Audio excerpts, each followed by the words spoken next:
국내 코로나19 신규 확진자가 715명, 다시 700명대로 올라섰습니다.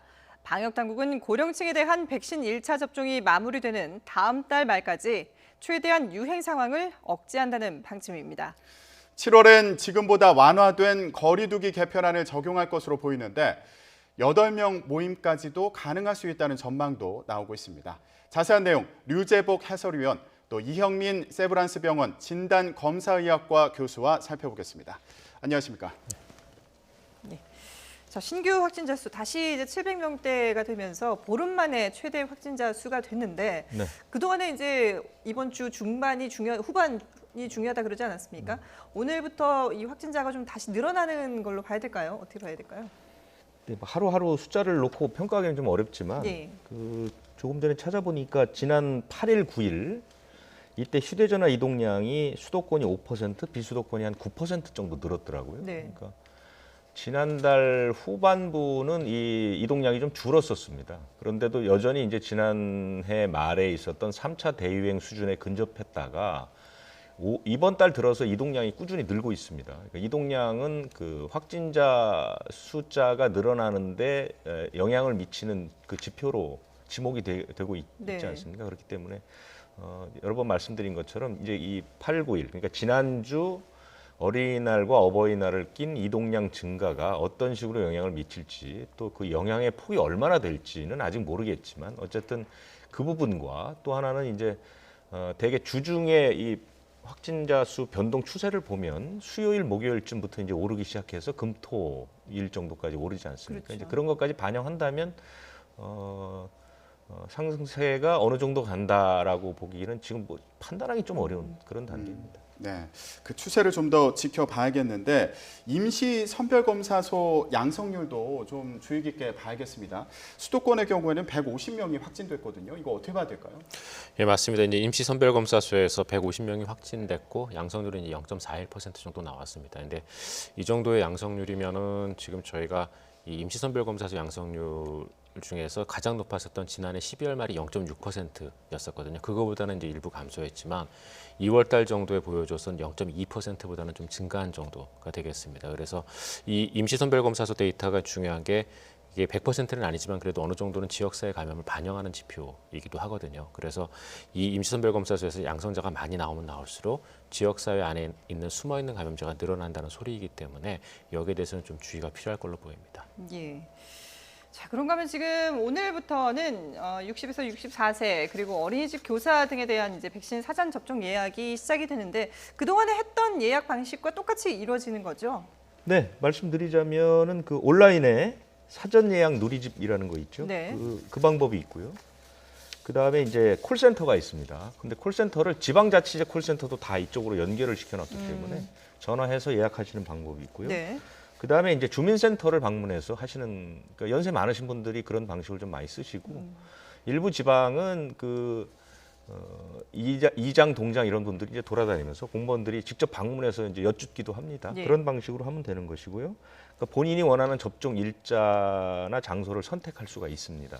그렇게 되고 필요한 것은 그러니까 이제 주민센터 방문했을 때 필요한 것은 대리 접수도 가능한데요. 네. 신분증하고 본인 이름의 휴대전화 이 두 가지가 필요한 것이고요. 접종 2일 전까지는 취소가 가능합니다. 그러니까 지금 예약을 하셔도 네. 오늘 예약하시는 분들이 접종이 다음 달 7일부터 시작되니까요. 이틀 전까지는 취소할 수 있습니다. 예. 예약 방법 알아두시면 좋을 것 같고요. 또 내일부터 아스트라제네카 2차 접종이 시작이 되는데 30세 미만의 경우에는 신규 접종이 중단되지 않았습니까? 그런데 2차 접종을 맞아야 되는 경우도 있을 텐데 이 경우에는 어떻게 되는 건가요? 아스트라제네카가 처음 접종이 된 1차 접종이 시작된 게 2월 26일이잖아요. 그런데 30세 미만 사용 중단은 그 후란 말입니다. 그러니까 미리 맞았던 사람들이 있죠. 그러니까 필수 요원들 가운데서 좀 맞은 사람들이 있습니다. 예. 그런데 그런 분들은 2차를 맞아도 된다는 것이고요. 그러니까 새로 1차 접종은 금지됐지만 1차를 맞은 분이 2차를 맞는 건 상관없다는 그런 결정이 난 것이고요. 그렇지만 이제 접종 여부는 본인이 판단하는 겁니다. 네네. 본인이 맞지 않겠다라고 하면 뭐 안 맞아도 무관합니다. 근데 그 2차 접종도 1차 접종 때와 마찬가지로 본인의 건강 상태라든지 이런 컨디션이 상당히 중요한 거죠. 예, 맞습니다. 모든 예방 접종이 100% 안전하지는 않기 때문에요. 아주 드물지만 이제 여러 가지 이상 반응들이 나타날 수는 있습니다. 그래서 보통 이 예방 접종을 할 때는 백신의 종류에 관계없이 무조건 본인의 이제 몸 상태가 제일 좋을 때 맞으시는 게 좋고요. 그거는 이번에 아스트라제네카 2차 접종 역시 마찬가지로 생각이 됩니다. 예. 근데 그 1차 접종 같은 경우에는 만약에 본인 차례가 됐는데 맞지 않겠다라고 했을 때 11월까지 미뤄질 수 있다라고 했었잖아요. 2차 접종은 어떻게 되는 건가요? 2차 접종은 이제 그 1차 접종하고는 좀 달라서요. 1차 접종 때는 이제 백신 접종의 우선권, 그러니까 우선 순위 자체가 이제 밀리는 거였었는데 네. 2차 접종의 경우에 있어서는 이미 1차 접종을 하고 나서 그다음에 특정 기간 안에 접종을 해야 되는 그렇죠. 거거든요. 그러다 보니까 일시적으로 몸의 상태가 안 좋아서 연기하는 경우에 있어서는 이분을 맨 뒤로 보낼 수는 없고 그 해당 접종 기간 안에서 다시 접종할 수 있도록 그렇게 다시 일정을 조정을 하게 됩니다. 예. 네, 아스트라제네카 2차 접종에 대해서 얘기를 해봤는데 광주에서는 80대 여성이 화이자 백신 2차 접종 이후에 숨지는 일이 일어났습니다. 백신 접종과 인과성이 어떤지도 좀 살펴봐야겠어요. 예, 굉장히 좀 안타까운 이제 일이 발생을 했는데 이제 81세 여자 환자분입니다. 이제 백신을 접종을 하고 2분 정도 만에 아나필락시스 증상을 보여서 에피네프린을 투여하고 그다음에 이제 긴급 소생술을 시행했는데도 불구하고 이제 돌아가셨거든요. 네. 근데 이분 같은 경우에는 지금 방역 당국에서 여러 가지 인과관계를 조사를 하고 있습니다. 근데 현재까지는 뭐 인과관계를 명확하게 지금 결정을 못 짓고 있는데 그 이유가 보통 저희가 이제 이 화이자 백신이 다른 백신에 비해서 아나필락시스가 발생할 가능성이 조금 더 높다라는 얘기는 처음부터 있기는 있었습니다. 근데 대부분의 경우에서 이런 아나필락시스 반응은 1차 접종 때 나타나는 경우가 많았거든요. 네. 그래서 미국 같은 경우도 미국에서 발생했었던 이 아나필락시스 사례들 대략 한 70례에 대한 보고를 2월 달에 이제 논문에 발표한 적이 있었거든요. 근데 이 70례 중에서 화이자와 관련된 그 47례 중 그 1차와 2차 접종의 인과관계가 밝혀져 있는 게 이제 41건이었는데요. 그 중에서 2차 접종 때 생긴 거는 41건 중에 4건밖에 없었습니다.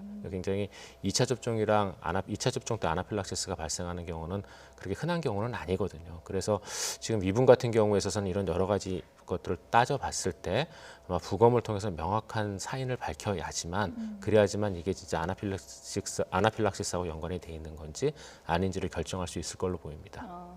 그러니까 보통은 접종 이후에 이상 반응으로 가장 명확한 것이 아나필락시스라고 많이들 얘기를 했었는데 이분 같은 경우에는 그 아나필락시스 증상이 있는데도 불구하고 연관 관계가 아직까지는 없다고 봐야 되는 건가요? 아니요, 아나필락시스가 명확하게 있었고 네. 이 아나필락시스 반응을 여러 가지 부검을 통해서 확인을 하면 아마 인과관계가 결정이 될 건데요. 네. 문제는 이제 급작스럽게 이렇게 쓰러지는 경우가 생각으로 아나필락시스 외에도 여러 가지 원인들이 있거든요. 네. 그러다 보니까 현장에서의 그 반응이 그게 아나필락시스와 완전히 연관되어 있는 반응인지 여부는 여러 가지 좀 검사를 통해서 저희가 확인을 해야 되는 거고요. 만약에 아나필락시스가 맞다면 그거는 저희가 이제 아마 명확하게 인과관계로 봐야 되겠지만 그 외에 또 급작스럽게 사망하거나 또는 정신을 잃는 경우들도 원인들도 많기 때문에 그런 것들까지 다 파악을 하고 나서 결정을 해야 될 걸로 보입니다. 예. 조금 전에 1, 2차 백신 접종 이후에 그 반응 차이에 대해서 간단히 짚어주셨는데 이게 백신 종류별로 1, 2차 접종 증상이 어떤 차이가 있는지 좀 더 구체적으로 얘기를 해보면 좋을 것 같아요. 예, 조금 다른데요. 저희가 이제 국내에서 많이 이루어졌던 아스트라제네카 백신은 1차 접종이 조금 더 이제 반응이 세다고 얘기를 합니다.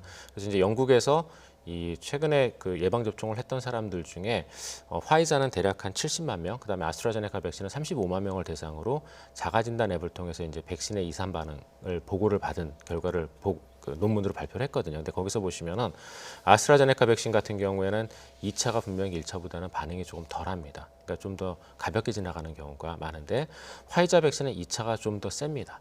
근데 이러한 그 화이자 백신의 2차 접종이 좀 더 그 강력한 면역 반응을 유도하는 거는 그 화이자 백신의 임상 시험에서도 발견이 됐었거든요. 네. 그래서 화이자 백신 임상 시험에서도 55세를 기준으로 55세 미만의 경우에 있어서는 1차 접종 때 전신 반응, 특히 발열이 나타나는 경우, 38도 이상의 발열이 나타나는 경우가 4%였다면 2차 접종 때는 거의 한 16%까지 올라가거든요. 그래서 거의 한 4배 가깝게 올라가고 55세 이상도 38도 이상의 발열이 1%이던 게 한 10%까지 올라갑니다. 그리고 조금 전에 말씀드렸던 그 영국의 보고에서도 1차와 2차의 화이자 접종을 비교를 해보면 2차 접종이 훨씬 더 면역 반응이 세고 전신 반응이 더 많이 나타납니다. 네네. 그리고 그런 전신 반응이 많이 나타나는 위험 요소로는 여성인 경우, 55세 미만인 경우, 그다음에 이전에 코로나19에 감염이 됐던 경우가 좀 더 2차 접종 때 면역 반응이 세게 나타나는 걸로 돼 있거든요. 그래서 이렇게 백신별로 좀 차이가 있습니다. 예, 그렇군요. 어쨌든 지금 정부로서는 이상 반응에 대한 우려가 있습니다만은 백신 접종의 속도를 높여서 다음 달까지 최대한 백신 접종을 많이 하고 오는 7월부터는 새로운 거리두기 개편안을 적용해서 적용할 계획입니다. 그렇게 하면은 현행 5인 이상 사적 모임 금지가 완화될 가능성이 높은데요. 관련 브리핑 들어보고 오겠습니다. 백신 접종을 6월 말까지 1,300명 이상을 차질 없이 맞도록 해서 고위험군 또 어르신들의 어떤 면역이 형성되도록 해서 그분들을 보호하는 것, 그리고 환자 수를 지금보다 훨씬 더 안정적인 숫자로 관리하게끔 하는 것이 가장 중요한 부분입니다. 이것이 되면서 이것의 어떤 성과로서 5인 이상의 어떤 소모임 금지 부분들을 어떻게 좀 더 완화시킬지에 대한 부분들이 같이 이루어지는 것이 저희로서는 맞다라고 생각을 합니다. 네, 어제도 저희가 이 내용을 다뤄봤습니다만은 네. 그래도 지금 정부는 어쨌든 최대한 백신 접종을 좀 많이 하고 그리고 적절한 그 확진자 수만 유지가 된다면은 충분히 이제 7월부터는 새로운 거리두기 개편안을 적용할 수 있을 것이다라고 보고 있는데 이 정부 방침에 대해서 우려를 표하는 목소리가 점점 커지고 있어요. 그러니까 우려를 나타내는 내용이 거의 대부분이 네. 하루에 500명 이상 확진 환자가 나오는데 어떻게 이 조치를 완화하느냐 예. 이런 얘기죠. 그러니까 새로운 개편안이 도입되면 하루에 환자가 500명 이하가 발생하면 아무런 제약이 없습니다. 네. 모임도 자유롭게 할 수 있고 다중 이용 시설 영업 제한도 전혀 없거든요. 1,000명까지는 8명까지 모일 수 있는 것이고 그다음에 그 다중 이용 시설 제한도 없습니다. 네. 이게 굉장히 지금보다는 상당히 완화된 건데 지금 그런 우려가 나오는 것은 저는 전적으로 정부의 자충수라고 봅니다. 정부가 지난해 지금 우리나라의 100만 명당 확진 환자 수는 세계 110위권입니다. 그러니까 사실은 확진 환자가 하루에 500명, 700명 나온다는 게 많은 게 아니죠. 국제적인 네. 기준으로 네. 볼 때. 지금 하루에 10,000명 이상 나오는 미국은 다 풀고 있지 않습니까? 그런데 우리는 너무 지난해에 확진 환자 수를 잘 잡았을 때, 그러니까 대한민국이 코로나19 대응을 잘한다는 세계의 찬사가 쏟아질 때 거기에 너무 매몰이 돼버린 것이죠. 네. 그래서 그때부터 우리 이제 이 교수님을 비롯해서 여러 전문가분들은 자 이제부터 완전히 새로운 기준을 가지고 접근을 해야 된다. 그것은 뭐냐면 확진 환자 수의 다소에 따라서 조치를 취하는 것이 아니라 방역 역량 중심으로 이제 전환을 해야 한다 하는데 그때 확진 환자 수가 적다는 얘기에 이제 정부가 너무 매몰이 돼서 준비를 안 하고 있었던 것이죠. 그게 이제 와서 사실은 뭐 500명에서 1,000명 사이가 이 정도 뭐 왜냐하면 이제 백신을 계속 맞고 있기 때문에 그런 것인데요. 네.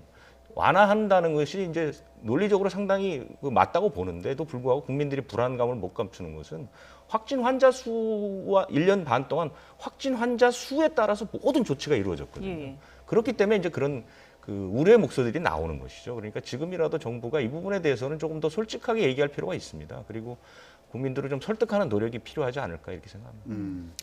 거리두기 개편안 앞으로 어떻게 적용될지 관심인데 현재 정부가 검토 중인 것으로 알려진 거리두기 개편안 내용을 보면 2단계의 경우에 8명까지 모임을 허용하는 것으로 그렇게 알려졌습니다. 7월 달에 이게 가능할지 이것도 궁금한데 어떻게 전망하시나요? 7월 달에 만약에 이게 가능하기 위해서는 조금 전에 이제 해설위원님도 말씀을 주셨지만 여러 가지의 것들이 다 충족을 해야 되거든요. 일단 첫 번째로는 우리가 과연 2단계에서 생기는 그런 환자 숫자들을 감당할 수 있는 역량을 갖고 있는지도 중요하고요. 그다음에 그때까지의 예방접종 시행 상황도 중요합니다. 저희가 네. 이제 그렇게 거리두기를 완화하는 근거 중에 하나가 고위험군을 어느 정도 이제 보호를 다 하고 나서 그 다음부터 생기는 코로나19 감염은 감당할 수 있다라고 생각을 하기 때문에 이제 일부 완화하는 측면들이 있거든요. 근데 그렇게 되기 위해서는 저희가 진짜 고위험군에 대한 예방 접종률이 굉장히 중요하거든요. 그래서 거기에 대한 여러 가지 신경을 써야 되는데 그것들이 앞으로 어떻게 이루어지는지가 굉장히 중요합니다. 그다음에 이제 그러고 나서 그다음에 생기는 환자들에 대한 대응이나 이런 부분들을 어떻게 준비하는지가 결국은 이 새로운 사회적 거리두기를 적용할 수 있는지의 여부를 결정하는 것이 될 거라고 생각을 합니다. 근데 이러한 거리두기에는 조금 이제 주의할 점도 있는데요. 이제 미국 같은 경우 최근에 이제 한번 시뮬레이션을 돌려본 적이 있습니다. 그래서 미국의 현재 예방 접종률하고 앞으로 예방 접종 그 다음에 사회적 거리두기를 80% 또는 50%로 완화했을 때 환자 발생에 대한 것들을 좀 시뮬레이션을 돌려봤는데 미국 같은 경우는 이제 우리나라보다 분명히 코로나19에 대한 예방 접종이 많이 진행됐는데도 불구하고 만약에 현재 수준 정도대로 예방 접종이 진행이 되고 사회적 거리두기를 한 50% 정도로 완화를 하게 되면은 그러면은 확진자나 사망자, 그러니까 그 일단은 케이스 자체도 늘어나고 그다음에 사망자도 일부 또 늘어날 수 있는 걸로 시뮬레이션 모델이 나왔거든요. 그래서 분명히 이 사회적 거리두기를 완화하는 문제는 제가 보기에 앞으로 예방 접종을 어떻게 진행하느냐, 그 다음에 거기에 대한 국가 여력을 우리가 어떻게 준비를 하느냐에 따라서 결정이 돼야 될 걸로 생각이 됩니다. 네. 사회적 거리두기 개편안이 과연 7월부터 적용이 될 수 있을지 관심 있게 지켜봐야 되는 그런 상황인데요. 그런가 하면 지금 전남 동부권에서는 공무원 집단 감염이 이어지고 있는데 사실 지금 이 전남 그 20개 시군은 6인 이하 모임을 허용하는 거리두기 개편안을 지금 이제 하고 있는 상황 아니겠습니까? 그러니까 사람들을 만날 수 있게 자유롭게 해줬는데 오히려 확진자는 지금 늘어나고 있는 상황이라서 이게 좀 제도가 잘못된 게 아니냐 이런 얘기들도 나오고 있는데요.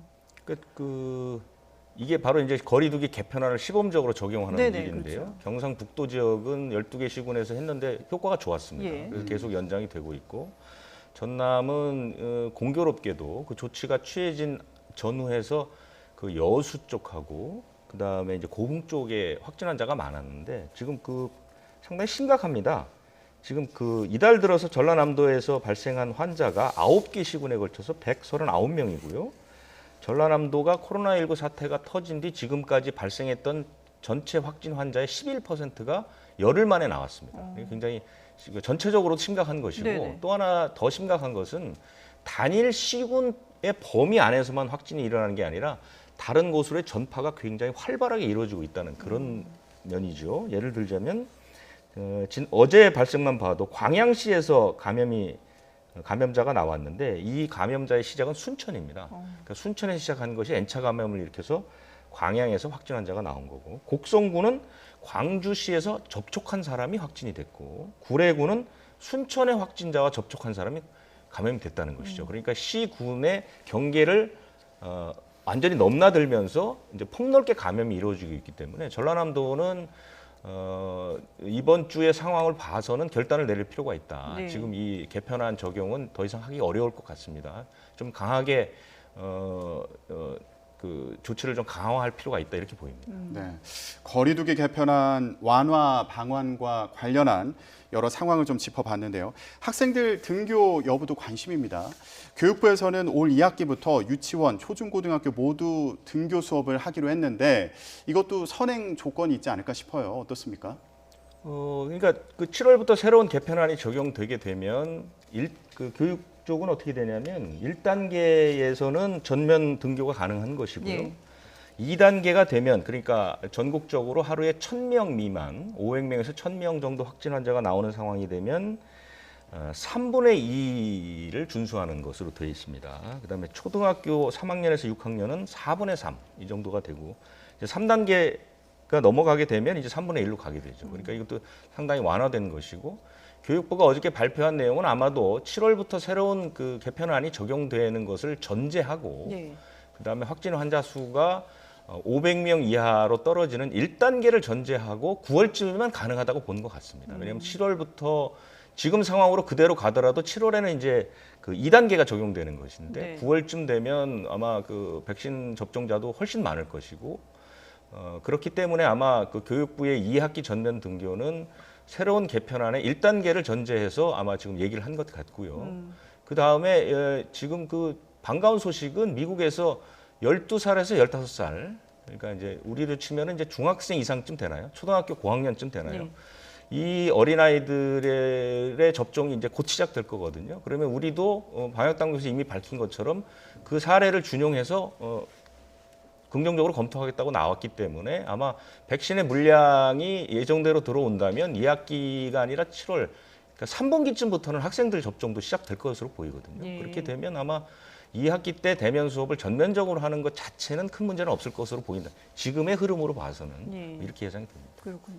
어쨌든 지금 온라인 수업이 계속되면서 아이들의 그 학습 격차가 너무 커지는 부분에 대한 우려들이 크기 때문에 교육부로서 상당히 이제 고민이 많을 것 같긴 합니다. 자, 그런데 지금 이제 백신을 맞으면 백신 휴가제를 도입해야 된다라는 얘기들이 나온 게 꽤 됐는데 정부 차원에서는 사실 이 논의가 지지부진한 상황인데 삼성이랑 LG 이 대기업에서 먼저 이제 백신 휴가제를 도입하겠다라고 얘기를 했거든요. 이게 어떻게 기업 전반으로 좀 퍼지는 분위기가 형성이 될 수 있을까요? 사실은 지난달 1일에 백신 휴가가 도입이 됐습니다. 예. 돼서 그러니까 두 가지 측면이 있는 거죠. 공무원들은 이제 정부가 어느 정도 그 휴가를 쓰게 할 수 보장해 줄 수 있잖아요. 있으니까. 근데 예. 그 휴가라는 게 이제 다 이제 그 공가의 개념으로 가는 것이니까요. 네네. 공무원들은 적용을 하면 되는 것이고 일부 적용이 되는데 그게 이제 조건 자체가 그러니까 발생 자체가 많지 않고 예. 왜냐하면 이제 백신이 공무원들 가운데 백신 맞은 사람이 그렇게 많지 않으니까요. 그래서 눈에 띄게 휴가자들이 나오지는 않습니다. 전체적으로 비율도 상당히 낮은데 이제 민간은 권고 수준이거든요. 네네. 그러니까 권고를 했는데 대기업들이 먼저 시작한 거는 굉장히 반가운 일이죠. 대기업들이 사실 먼저 시작할 수밖에 없고요. 왜냐하면 이렇게 유급 휴가를 줄 수 있는 여유가 있는 곳은 대기업밖에 없습니다. 근데 문제는 뭐냐면 이 백신 휴가가 도입됐을 때 전문가들이 우려했던 부분이 뭐냐면 휴가의 부익부 빈익빈 현상. 예. 그러니까 대기업들은 뭐 이렇게 여유롭게, 그러니까 원래 하루를 가고 상태가 나쁘면 하루를 더 주는 그런 방식이니까 갈 수 있는데 중소기업이나 어려운 그런 그 소상공인들이 휴가를 줄 수 있을 것이냐 이 문제는 굉장히 어려운 것이죠. 이 지원 방안이 필요하다는 얘기가 많았거든요. 네네. 그런데 정부가 아직까지도 법도 바꾸지 않고 지원 방안도 내놓지 않고 있습니다. 그래서 대기업들이 도입하는 것은 반가운 일이지만 대기업을 제외한 그러니까 대다수의 노동자들이 유급 백신 휴가를 갈 수 있는 지원책이 먼저 나와야 된다. 좀 서둘러야 된다고 생각을 합니다. 예. 관련 제도가 어떻게 진행될지 지켜봐야겠습니다. 자, 그러면 이번에는 감염 사례를 좀 살펴보도록 하겠습니다. 충북 증평에서 30대 가장이 코로나19로 아내를 잃고요. 두 자녀도 코로나19 치료 시설로 보낸 사례가 전해졌습니다. 아내의 경우에는 사후 확진 판정을 받았다고 하는데 기저질환 여부는 확인되지 않았지만 평소에 자녀를 돌볼 정도로 건강했다 이렇게 알려지고 있습니다. 어떤 배경이 있을 수 있는지 좀 추론을 해볼 수 있을까요? 보통 이제 이렇게 젊은 분들이 코로나19에 감염돼서 돌아가시는 경우 보통 사이토카인 스톰을 많이 얘기를 하시는데요. 근데 지금 이 사례 같은 경우는 저는 이제 사이토카인 스톰보다는 이제 다른 쪽에 원인이 있을 거라고 생각을 합니다. 왜냐하면은 지금 이분 같은 경우에 호흡곤란을 호소를 했고 그러고 병원 가서 시행한 검사에서 코로나19 확진 판정을 받았지만 이미 그 당시에 그 폐 상태가 굉장히 많이 안 좋았던 걸로 알려져 있거든요.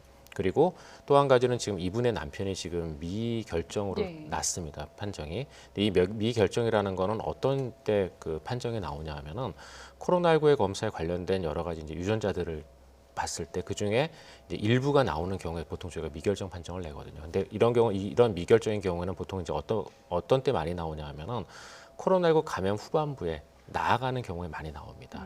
그러면은 이런 것들을 봤을 때 분명히 이 가정 안에서의 코로나19 감염은 꽤 예전에 됐을 가능성이 높거든요.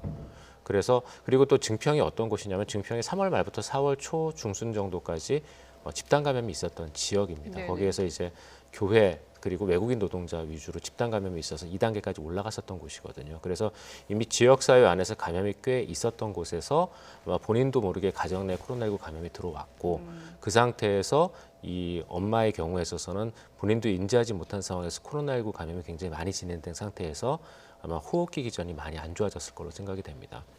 그래서 돌아가셨을 걸로 생각이 되고요.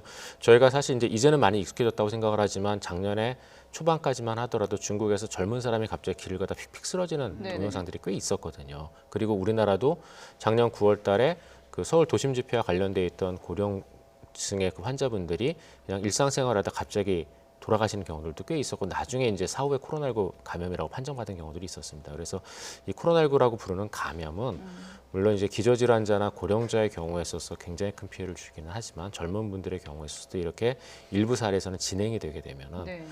중증 감염으로 갈 수가 있고 본인도 모르는 사이에 폐 기능이 악화되면서 돌아가실 수가 있기 때문에 많은 주의가 필요한 질환이라고 볼 수 있습니다.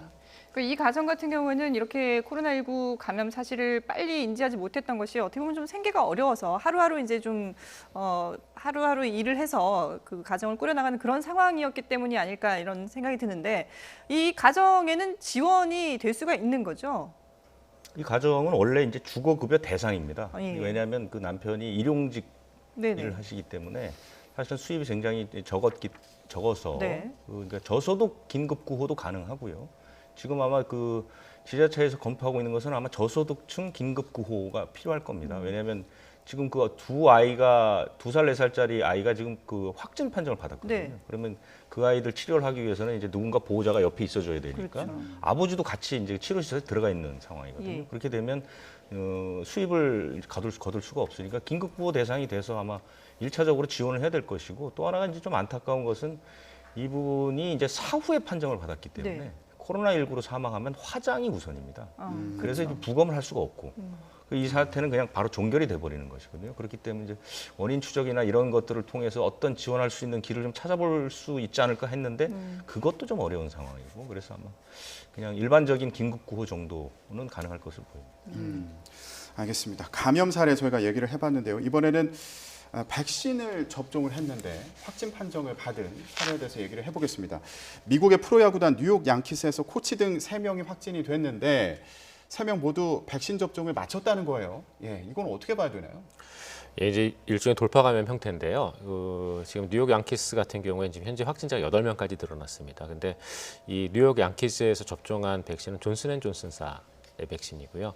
저희가 잘 아는 것처럼 변형에 대해서는 약간의 보호 효과가 좀 떨어지는 형태의 백신입니다. 근데 뉴욕은 공교롭게도 변형으로 인한 그 유행이 최근에 또 한번 있었던 지역이거든요. 그러다 보니까 아마도 이분들 같은 경우에는 존슨앤존슨 백신을 접종을 하고 네. 그러고 나서 변형에 감염된 걸로 생각이 되고요.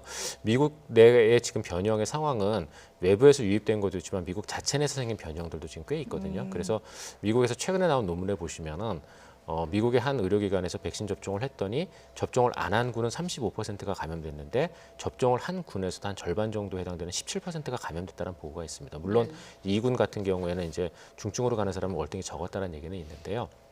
이런 변형의 경우에 있어서는 저희가 분명히 돌파 감염이 어느 정도 가능하고 그다음에 보호 효과에도 분명히 좀 어느 정도 차이는 있습니다. 그래서 아마 이런 게 말씀드렸던 그런 결과를 불러일으킨 걸로 생각이 되고요. 근데 중요한 거는 결국 감염되고 안 되고도 중요하지만 중증으로 가는 걸 얼마나 막아주느냐가 더 중요하기 때문에 이런 부분들에 대한 건 저희가 조금 더 지켜봐야 될 것 같습니다. 그러면 백신 접종을 했다 하더라도 변이 바이러스에 감염이 된다면은 충분히 또 확진이 또 될 수 있다는 그런 상황인 건가요? 예, 맞습니다. 백신 접종을 하더라도 변이 바이러스에 감염이 되는 경우들이 좀 있고요. 그래서 네. 아까 제가 이제 미국의 그 시뮬레이션 결과도 잠깐 말씀을 드리면서 예방 접종률이 많이 올라간다 하더라도 저희가 사회적 거리두기를 완전히 없앨 수 없다라고 말씀을 잠깐 드렸었는데 그 이유가 뭐 여러 가지가 있겠지만 분명히 변이형에 의한 위험도 아직까지 없어진 건 아니거든요. 네네. 그래서 그런 부분까지 충분히 다 고려를 해서 사회적 거리두기 완화에 대한 정책들을 결정을 해야 될 걸로 생각이 됩니다. 예. 그러면 지금 미국이나 영국 같은 경우에는요, 마스크를 벗고 뭐 콘서트를 본다든가 경기를 관람하는 이런 실험을 한다고 하지 않습니까?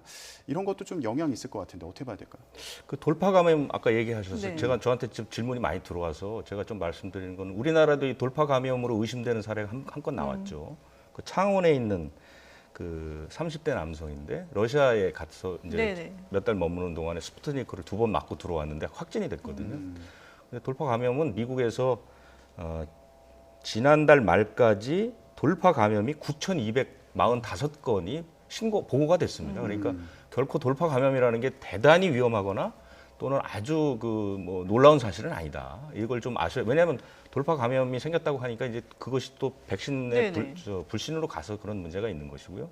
조금 전에 질문하신 것은 사실은 그 부분은 조금 전문적인 영역이기도 하고 윤리적인 영역이기도 합니다. 왜냐하면 일본은 사실은 그 코로나19가 제대로 그 관리되지도 않고 백신 접종도 많이 되지 않은 상태에서 일본이 지난해에 올해 초에 프로야구 경기를 일부러 관중을 입장시켜서 그 사람들을 상대로 실험을 한 적이 있거든요. 그러니까 이 사람들이 모여서 얼만큼 소리를 지를 때 비말이 어떻게 날아가는가, 감염의 형태가 어떤 식으로 바뀌는가, 뭐 이런 것들을 이제 실험한 적이 있습니다. 그때는 굉장히 윤리적으로 이제 지탄을 받았는데 지금 미국이나 영국에서 하는 것은 이제 코로나 백신의 접종이 상당히 늘어난 상태에서 그럼 과연 얼마나 우리가 실질적인 생활에서 억제할 것이냐, 예방할 네. 것이냐 이런 것들을 실험하는 것이기 때문에 그것이 윤리적으로 큰 문제가 된다고 생각되지는 않고요. 이런 것들을 통해서 조금 더 실질적인 데이터나 자료가 좀 확보되지 않을까 이런 생각이 드는데요. 그것은 이제 접종이 많이 이루어진 뒤의 일이고 우리는 아직까지 그런 것들을 설계하거나 계획할 필요는 없다고 보고요. 이런 하나의 사례를 통해서 전체적으로 자료를 공유하면 된다. 뭐 저는 그 정도로 생각을 합니다. 예. 아무래도 정말 아직까지 뭐 밝혀지지 않은 그런 부분들도 많기 때문에 조금 더 지켜봐야 되지 않을까 싶습니다. 네, 지금까지 유재복 해설위원 그리고 이형민 세브란스 병원 진단검사의학과 교수와 함께했습니다. 두 분 말씀 잘 들었습니다.